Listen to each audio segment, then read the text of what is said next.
वास्तव में ये चीज़ अपने आप में बहुत सी जागरूकता वाली चीज़ है और एक्टिवनेस की सही निशानी भी है। और क्या नाम था सबसे बच्चे का? चेतन। जो ये मैं आपको बताऊं, जो आप IPS की तैयारी करोगे इसके लिए हमको UPSC का एग्जाम देना पड़ेगा। UPSC का नाम सुन रखा होगा, यूनियन पब्लिक सर्विस कमीशन।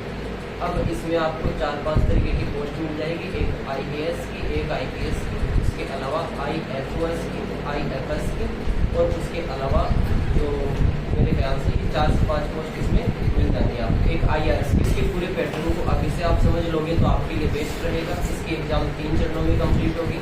पहले इसका प्रीलिम्स लगेगा और प्रीलिम्स के 2 पेपर होंगे, एक CSET का पेपर होगा और दूसरा होगा जनरल स्टडीज का पेपर।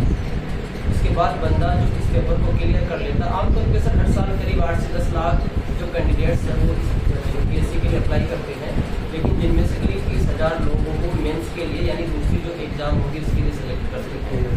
और उन 30,000 लोगों का जो पेपर लगता है करीब 7 से 8 पेपर लगते हैं। 2 पेपर जो है वो कंपल्सरी पेपर है लैंग्वेज की, हिंदी और इंग्लिश की। बाकी जो पेपर लगते हैं तो उन पेपर में से 3 पेपर जो है वो कंपल्सरी पेपर होते हैं, जो कि जनरल स्टडीज के ही पेपर आते हैं, और 3 जो होते हैं बंदा उसके हिसाब से उनको चूज कर सकता है, जिसको ऑप्शनल सब्जेक्ट बोलते हैं। तो ये बच्चा शुरू से इन चीज़ों को देख लेता है कि मेरा जैसे हिस्ट्री में अच्छा है, कि ज्योग्राफी में अच्छा है, कि पॉलिटी में अच्छा है, तो उनको ऑप्शनल में चूज कर सकता है। यदि 30,000 बच्चे जो सेलेक्ट हुए हैं, इन 30,000 में से करीब 3,000 बच्चों को फाइनल इंटरव्यू के लिए सिलेक्ट किया जाता है।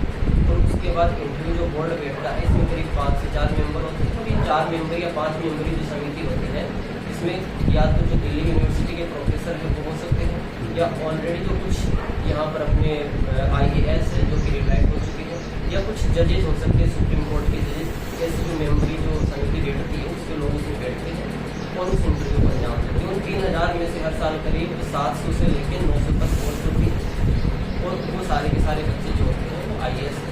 और IAS नहीं, स्टार्टिंग के जो करीब 100 पद मिलते हैं कैटेगरी के हिसाब से, वो IAS के लिए होते हैं, उसके बाद IAS के लिए होते हैं, और उसके बाद जो नीचे की पोस्ट होती है IRS, जैसे रेलवे की पोस्ट है, या इंडियन फॉरेन सर्विसेज है, या इंडियन फॉरेस्ट सर्विसेज है, ये सारी की सारी पोस्टों को उस तरीके से अलॉट करते हैं। तो यदि ये बच्चा अभी इस चीज़ के लिए जागरूक है कि इसको UPSC में जाना है, IAS या फिर IPS के अंदर जाना है, और मैं कहता हूँ कि सर इसकी तैयारी भी अभी होती है। और एक और बात, अभी जैसे ये बच्चा 12th कर लेगा तो उसके लिए आपको पता होना चाहिए कि इसके लिए UG कंपल्सरी है, ग्रेजुएशन होना कंपल्सरी है, और साथ में एज जो है वो 21 होना जरूरी है। तो मैं तो बच्चों को अच्छी सलाह देता हूँ कि इसके लिए आपको एक CUET की एग्ज़ाम लगती है।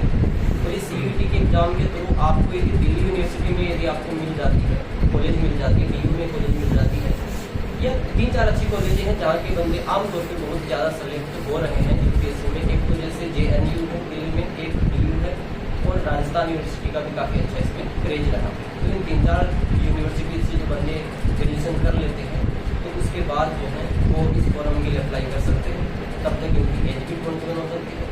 तो उसके साथ साथ आजकल कई सारे ऑप्शन हैं, ऑनलाइन कोचिंग भी ले सकते हैं, और ऑफलाइन कोचिंग के भी काफ़ी सेक्टर हैं, जैसे कि दिल्ली मुखर्जी नगर इसका एक अच्छा हब है, उसके अलावा दिल्ली राजेंद्र नगर भी इसका एक बहुत अच्छा हब है, और साथ के अंदर कुछ और भी जैसे लखनऊ वगैरह जो है, या जयपुर में भी आजकल इनकी ब्रांचें आ चुकी हैं।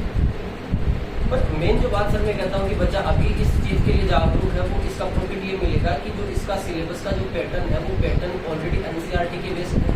यानी बच्चा जो कक्षा 6 से 12 तक जो चीज़ें पढ़ेगा उसी के पैटर्न के अकॉर्डिंग जो उसका मेन जो पेपर आता है वो पेपर जो है होता है इसके अकॉर्डिंग कंप्लीट कराया जाता है।